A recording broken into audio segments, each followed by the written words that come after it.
Well, thank you so much. I am so delighted to be here. I absolutely love Vancouver for one, but it's really been wonderful to be part of this conference, to meet all of you, to learn more about the Columbia Institute. I even just now learning about the publications. I think we could use a lot of them in LA. We don't do local quite as well there, and it's something that I think is really important. So thank you so much, and it's been wonderful working with Christine and Charlie, of course, in getting ready for this and their incredible graciousness. So the contrast between Vancouver and LA are quite significant. I would say I'm not just saying I love Vancouver. I love Vancouver. I've traveled a lot, and it used to be that San Francisco was my favorite city, but then I came to Vancouver, and I kid you not. I came, I came here 7 years ago. I rafted the Alejo River. We biked around Stanley Park. I, walked to Granville, all of that. And I came away saying, Vancouver is my favorite city in the world. Now, I do love LA. I've lived there for about 40 years. My husband and I aren't planning on moving. I'm from Hawaii, and I'm still living in LA. But there's a lot of frustrating things about LA. I love it, but there's a lot that's frustrating about it. Our transportation system, chief among them. But we are working on that. We don't really have a downtown core either in LA. It's just beginning to show a kind of vitalization. I wouldn't call it revitalization because there never really was a there before. It's just sort of becoming recently vital, which is kind of exciting. But there is a saying about LA that it's 72 suburbs in search of a city. And that's not actually true. It's 88 suburbs in search of a city. And LA is one of them. But the thing about us is that we do search. If anything, that I think probably is the defining feature of Los Angeles. We get about 50,000 new residents just in the Hollywood area alone of LA. There's probably more. I don't really know what the number is, but there's quite an influx of people coming in search of something. So some people come in search of fame. Some people come in search of the good weather, which actually is problematic in some ways, but we do have balmy weather. Some people come in search of something else, but they do come searching. We're a city of dreamers and searchers. It was once a small Mexican village. LA is now the third largest city in the world in terms of gross metropolitan output. It's third behind Tokyo and New York. So this sort of searching thing, this urge toward something, it's collective, is around us, but it's kind of hard to see a lot, because it's so vast. When something does happen, when something new happens, even though we're very open to innovation, a lot of things happen in LA that are new. You don't always see it. It's like dew on a plane. It just sort of gets incorporated into it. The city is 500 square miles. That's just the city, and 4 million people. But it's one of 88 that are part of LA County. So LA County itself is 4,500 square miles and about 12 million people. And then the region is even more. So, like I said, it's kind of hard to see when something's new. And one example is our food trucks. So gourmet food trucks actually, do you all know where it started? It started in LA in 2009, but you know what? I didn't know it. I didn't see it. I was driving, at that time, I was involved in food policy. I was driving 20 miles each way to work across the city.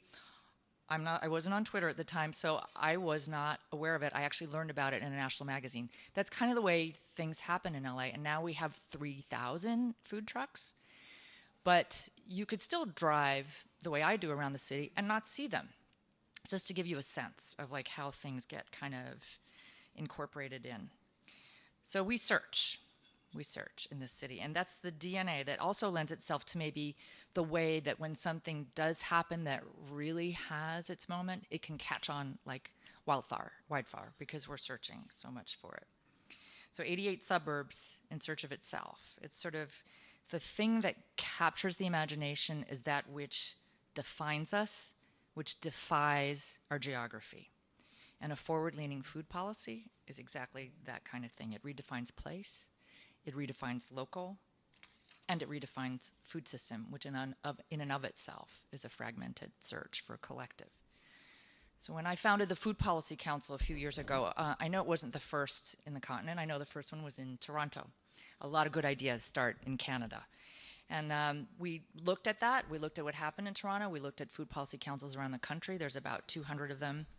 And then we decided that we should have one in LA. And when I opened the doors to it, it caught on like that kind of wildfire. We soon became the backbone for over 500 organizations. And when we have our meetings, we usually have about 150 people show up and engaged in the projects, which do run the gamut, as you might imagine, with food policy, of all the issues of sustainable production, localized distribution, healthy food access, urban agriculture. There's lots of people involved. And we manage it through a structure that I understand Wayne Roberts, who ran the Toronto Food Policy Council for about a decade, has been studying through a research project at the Johns Hopkins Center for a Livable Future, because it's a unique structure. I just want to take a little bit of time to explain to you, because in some ways it's a model born out of necessity, out of the fragmented nature of Los Angeles. So I told you how big it is. But we have a divided governance structure in LA. So the city, while it's the mayor, and the city and the mayor are kind of the leader of the LA region, the city's only one, as I mentioned, of 88, and we don't run the county.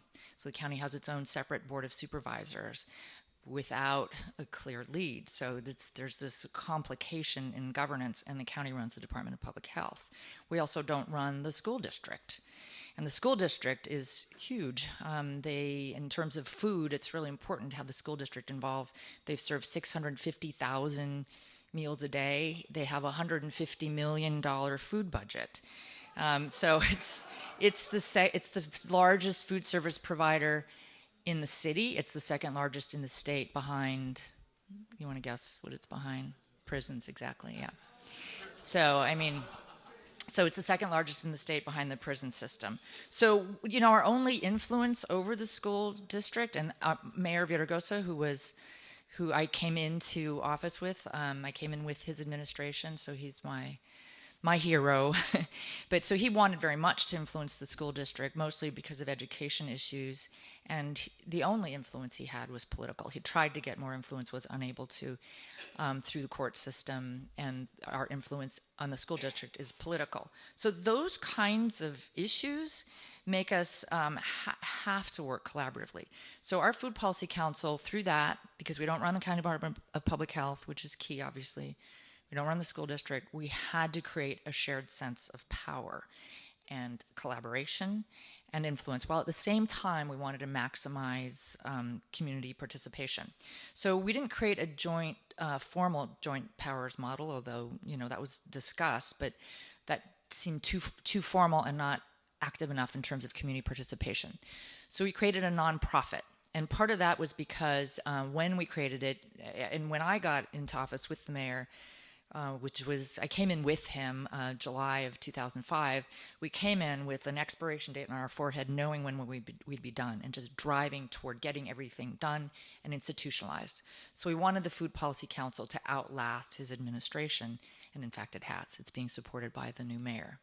So it started off incubated by the mayor's office as a hybrid structure, but now, because it's a nonprofit, it's moved past this administration, and in part because it has a 35-member board that is comprised of this shared sense of power, but also collaboration. So we have key executives from the USDA, the United States Department of Agriculture. We have the head of the Director of Chronic Disease and Injury Prevention for the County Department of Public Health. We have the Food Services Director for LA Unified School District. And then we have CEOs from businesses, so the largest regional food processing entity business is on our board, owners of supermarkets, Farm Bureau members. We have professors, and we have the CEOs of NGOs like the Food Bank, the Regional Food Bank, and then policy groups, of course, are also on our board. But then, and we also have a large staff to support this. It's a large staff compared to food policy councils. So, but then to maximize community participation, we created a working group structure, and we get about 250 people actively involved in these working groups, which are subcommittees. So they work on things like school food, urban agriculture, procurement policies, etc. So those are the working group areas. And then we have a network. So we open it up to even more participation by our network meetings. And there's about 750 or so that actively participate. But we have regular network meetings and get hundreds coming to that. That just shows you how much interest there is in food policy in LA. So Our role there is to provide facilitated dialogue. We provide strategic direction, and we manage the network. So the collective impact aspect of our work really, I think, was the spark that caught on. I don't know if you all are familiar with the scholarship on this. The Stanford Innovation Review has a paper out by Mark Kania and somebody Kramer, sorry, I'm bad at names, but called Collective Impact Initiatives. And they describe that kind of model of shared governance, hybrid structures, and being a backbone for organization. And that actually came out after we started our Food Policy Council. And I read it and thought, my gosh, that's us. It tells you when that happens that it's an idea whose time has come, particularly for heavily impacted regions like LA. And I think the collective impact aspect of our work, that sort of searching toward the collective, that being the spark, it comes out of the food policy movement. It's largely because I think people understand that the food system has that disaggregation, that siloedness, and that's the hallmark of it. The prevailing globalized, industrialized food system, it serves certain ends, but it doesn't meet all needs, as you all know. And it's the defining feature of the 20th century, and that is when LA came of age, was in the 20th century. It's a city that grew because of the engineering prowess of the 20th century, which engineered the largest publicly built water conveyance system that takes water from the north through the irrigated agriculture of the Central Valley down to the south. We wouldn't have grown without those engineered conveyance systems. And the city grew around automobiles, obviously, and that imprint shows because we have this massive amount of urban sprawl and all the anonymity that brings. So the food system being like LA's freeway system, that parallel problem, I think that spark and the wildfire that brought everybody together. So our food shed, when we put the Food Policy Council together, we thought about what food shed we wanted to serve. Our food shed is a 200-mile radius around Los Angeles and includes 10 counties. So some people argue that local, when you think of local, should be a state or another different unit. But for LA, we look at our region of influence, particularly the mayor's region of influence, the city's region of influence. It was a 200-mile radius. We could go to the state, but San Francisco's in that area. There's two different dynamics. And there's enough going on in Southern California, enough factory farms, enough industrial production that we wanted to influence that. So that was our 200-mile radius. So if it was a country, I learned since then that it would be 16th in the world in terms of economic output. It's the most productive agricultural region in the country, that region, yet over 1 million in LA County are food insecure. So we've got a model of this paradigm. It's an unfortunate model of this paradigm in Fresno County, which is just outside our that 200-mile boundary. Fresno is alone the most productive county agriculturally in the country. And if you ranked it on the world economy, it'd be like 5th or 8th or something in terms of agricultural production, depending on dollar value. But it is also rated as having the worst food desert problem.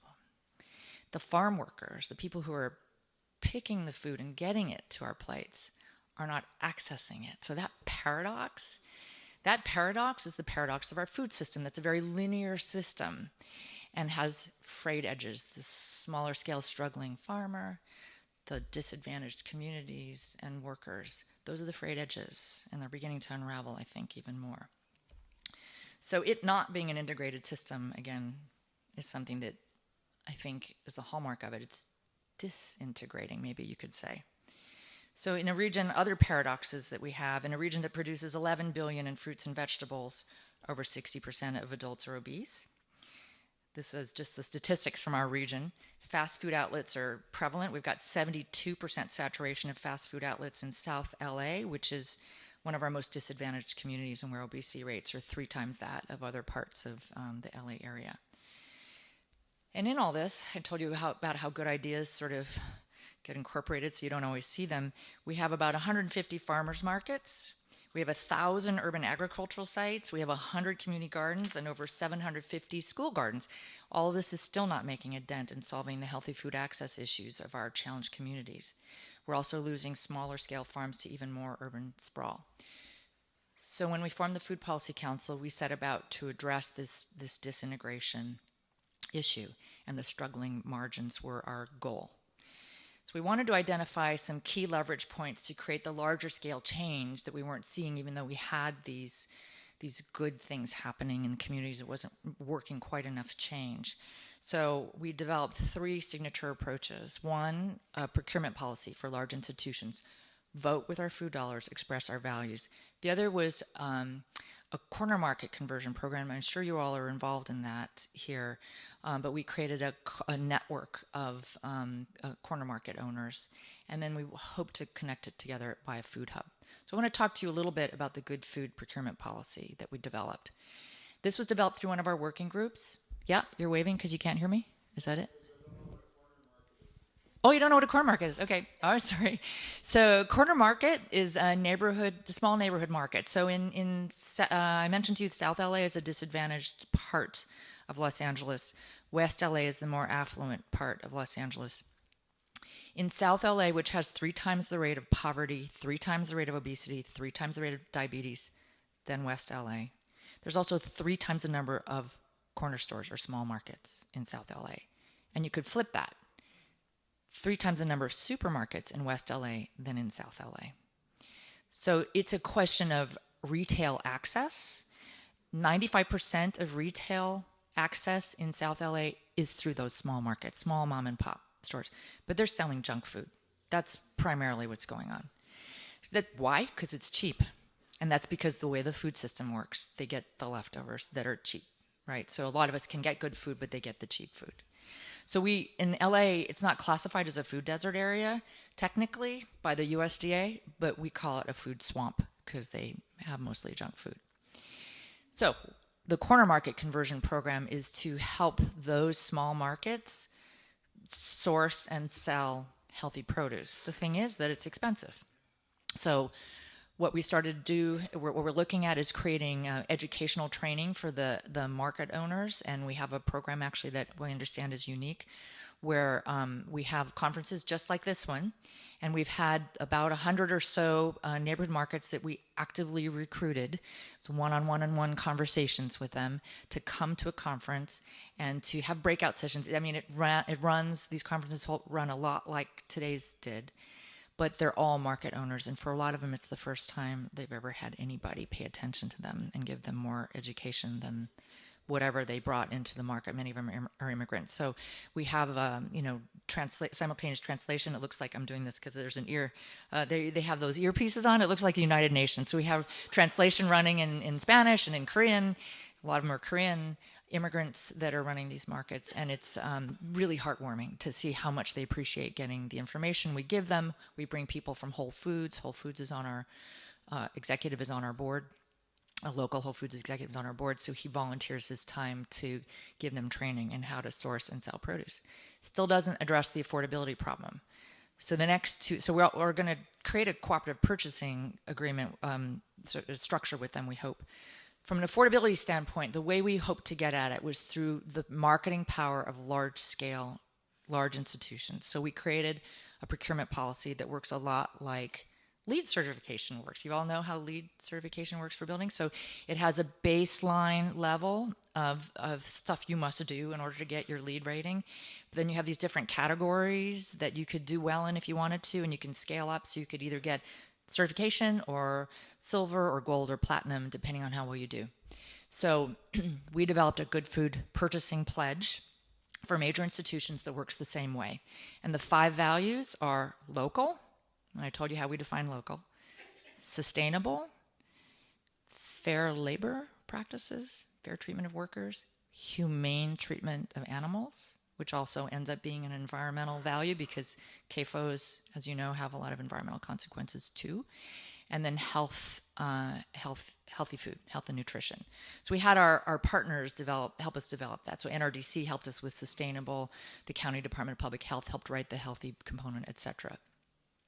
So those 5 co-equal values, baseline level, 15% participation at the baseline level, but you can do better if you want. So at the baseline level, local is all you have to do is local, 15%.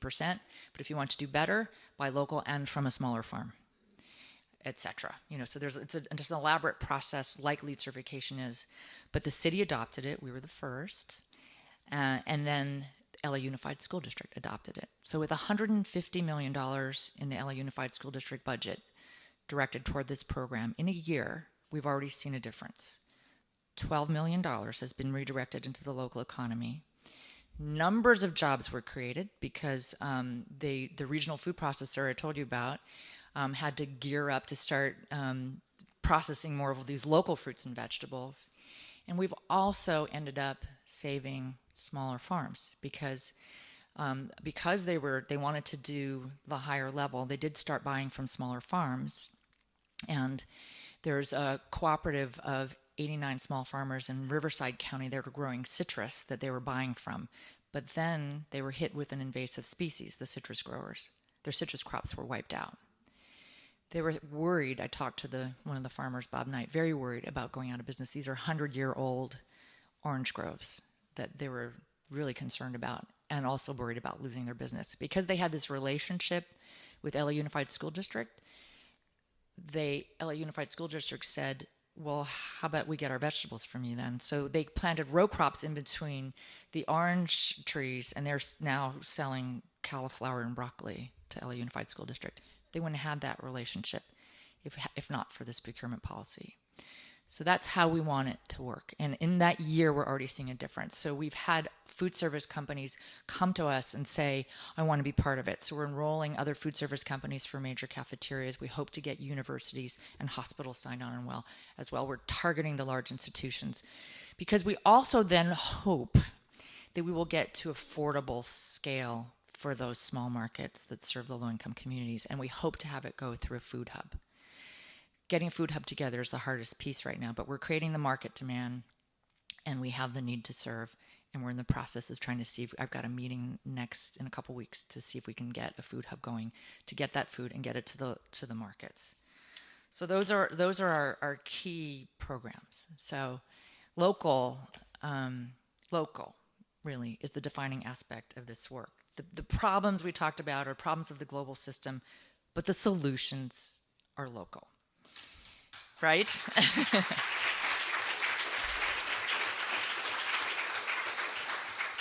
So I want to share with you, too, that I know there's debate about local. I just reviewed a paper. I did a peer review of a paper that some colleagues of mine who are professors in the University of California system wrote.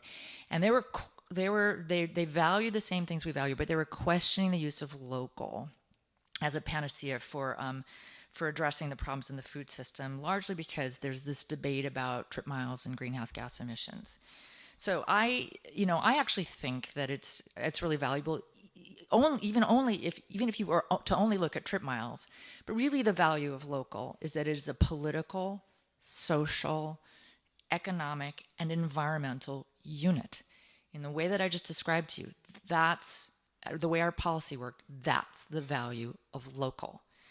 And I think this is really important. I mean, part of what's important in that local unit is that it fosters relationships, like the one I just told you about, LAUSD and the small farmers in Riverside.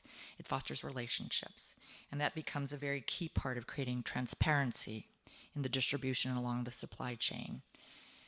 So I'm from Hawaii originally, as I told you, and then in some ways that's how I got involved in food. My dad was raised on a sugarcane plantation. Dad, Harry Daniels. I'm married, but I kept my family name Daniels because it goes back in Hawaii. And my father was raised on a sugarcane plantation, which at the time he was growing up it was a housing that had no running water, no electricity. Modernity came late to Maui. It's there now, but it came late to Maui. My grandfather was the maintenance engineer at the mill. So I'm part Hawaiian through the Daniels side. And my grandfather, who was the maintenance engineer at the mill, told me a lot about Hawaiian history. One of the things that he cherished so much was Hawaiian wisdom, and would tell me a lot about the old days. So one of the old ways, and we heard some of this from Rhiannon, I think, earlier today, was the concept of the ahupua'a, which was the governing unit in Hawaii. Hawaii before pre-contact times didn't believe in land ownership. They believed in stewardship, malama, stewardship of the land. So the concept of land ownership was foreign to people in Hawaii. They believed instead that you should care for the land to pass it on to the generations. And the chiefs, that, formed up to the collective kingdom of Hawaii. The chief's governing unit was the watershed, or Ahupua'a, and the responsibility was to make sure that it was a thriving unit, and so that the next generations could have it. So some estimates are that pre-contact time there were about 1 million people in Hawaii, which is roughly about where it is now in Hawaii, a little over 1 million in Hawaii, 1.2 million or so. But today, in the modern globalized food system, Hawaii can't feed itself. 95% of the energy and food are imported to Hawaii. So if the ships stop going to Hawaii, which who knows with what happens in our international waters, but if the ships stop coming to Hawaii, they'd be out of food and out of energy in a week. They are working really hard to change this. I'm going there next week, and I'm going to be meeting with a lot of folks who are working on the very same things we're working on here. They have a Hawaii Food Policy Council. They're working very hard to change it and to change the renewable energy portfolio. But this is an absolute tale of the globalized food system and why regional is so important. So with our Food Policy Council is trying to create a shared governance model that embraces all of a food shed. You can think of it as like this village or ahupua'a overlay over the globalized landscape, a way to kind of make the circle whole, a way to reaggregate, a way to integrate what's been disintegrated. And I think that is the very definition of holistic. It's sort of in the way of everything old being new again, too. You can use the new models of production and communication and distribution, sort of like being the best thing since sliced whole grain, organically grown bread. Right? So now some characterize this movement toward a locally based food system as an alternative food system, and I actually really want to resist that term because I think of alternative as implying something other than. So I think rather than it be an either or proposition, because I really do hope that the conventional system can improve, I'd like to think of it more as a both and system, but maybe instead of calling it an alternative food system, we could call it a sustainable food system, or we could call it a good food system instead of a fast food system. And I think, it's on us to move it to the next step. One of the things that I hope we can do as a country is to create some measurable targets. So if you think of how it works with renewable energy, right? So it was decided by countries, by states, by cities that we need to do something about our fossil fuel dependence. And we created renewable energy portfolios and standards. And in LA, ours was 20% renewable energy by 2020, right? And every place seems to have a renewable energy policy. I think we need to do the same with our food system. So what if we had a policy that said 25% of our food production as a nation, 25% of our food production is going to be sustainable food production. And you could take whatever, 25% by 2050, whatever is decided. But when you think about how to define sustainable, you could think not only about the way food is produced, but also the way in which it's distributed. And you could take into account the true cost of food, including the environmental impacts, the health impacts, the community impacts, the worker impacts. So if you do this, part of why I think, thank you. Yes. So part of, well, this actually goes to a question that you asked me during dinner, Rafi, that part of why I think this is so important is our research and investment dollars in the United States is where I've looked at it, are in other areas than in food. So in renewable, when we had a renewable energy policy for the country, money started flowing into that. Our stimulus package, which we were part of trying to help implement when I was at the mayor's office, when we were at City Hall, a lot of it went into renewable energy, which was great. And you could see how that supported all the risk that the renewable energy field needed to do solar, to do wind, to do thermal. There's a lot of risk, but they got grants, they got government grants, they got capital investment support. If you have a policy that says 25% is going to be sustainable and everybody can back that, then hopefully you get that kind of investment. The US dollars in research and development are spent primarily, this is no surprise, in defense. After that, it's on health. The USDA gets 2% of all research dollars. It's really not enough. And that's why we're not getting enough research in sustainable production and why, in fact, it produces greater yields than industrialized production. But we need more studies. We need more actually development of the new models. Everything old is new again models is sustainable production. So what I hope is if we have a policy like that, it can drive a lot of policy support, investment support, and others toward that sort of goal. And every city could be a thoughtful participant in that global food system. You could express your values with your food dollars, and then also be a central leader of a vibrant regional food shed, but then also maybe collect up nationally. So if 88 suburbs in search of a city can collect together to form a food policy council, what if then those cities can collect together to, regionally, the regions can collect nationally and start really making a difference and being a strong voice, the counter voice to the conventional methods that we know we're all trying to change. We actually tried to do this in LA, or with the U.S. Conference of Mayors. Mayor Villaraigosa, who, by the way, told me many times that he didn't campaign on food policy. This came in, in his second term, where we put it in front of him and said, we think you need to do this. And the minute he saw it, he said, you know what, you're absolutely right. We should. I never really thought about this, but we should.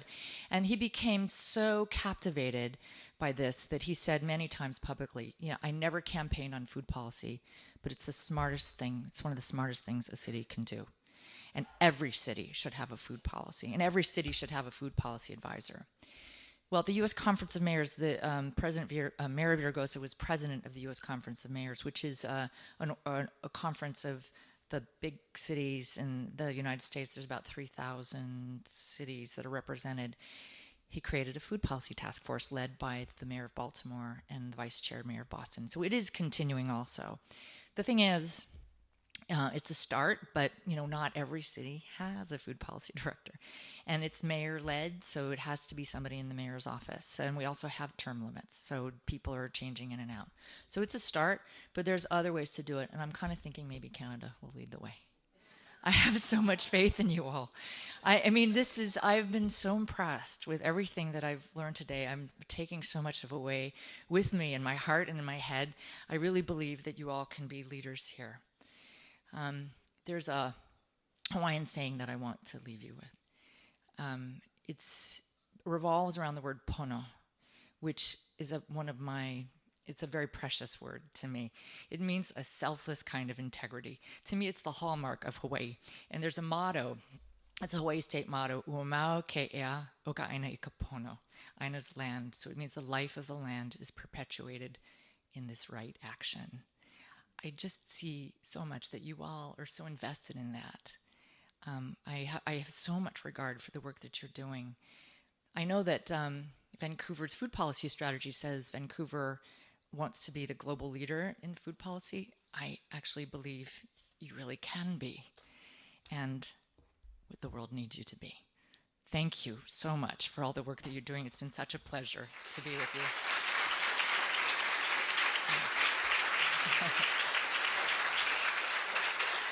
Thank